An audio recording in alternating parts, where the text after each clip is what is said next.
Magandang araw sa atin mga kalingap. Mga kalingap, may update po tayo kay Joy Diwata.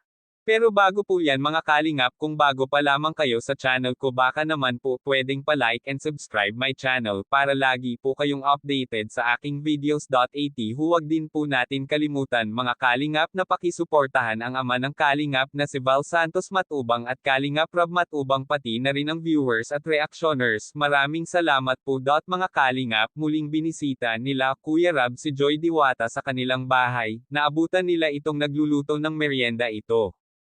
Mga kalingap, naninibago ito si Kuya Rob at mga K-boys kay Joy at David na parang hindi ito nag-iimikan at nag-iiwasan ng tingin na dati-rati ay close sila ito sa isa't isa. Kaya nagtataka sila baka ito ay may tampuhan sa isa't isa. Tanging nasa gilid lang ito si David na tinititigan at nagsa-selfie ito sa tabi ng teddy bear na kung saan ay yun yung binigay niya ito kay Joy bago ang Pasko. Inalok ito ni Joy si David ng kape at merienda, ngunit first time ito tinanggihan ni David.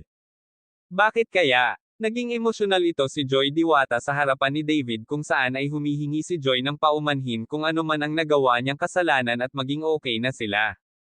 Makikita natin mga kalingap na naaawa ito si David kay Joy nang nakita itong umiyak sa harapan niya, at doon niya sinabi na masama lang ang kanyang pakiramdam kaya umiiwas ito at baka sila daw ay mahawan. Kaya mga kalingap, abangan natin ang susunod na update kay Joy Diwata. Kaya hanggang dito na lang at maraming salamat po.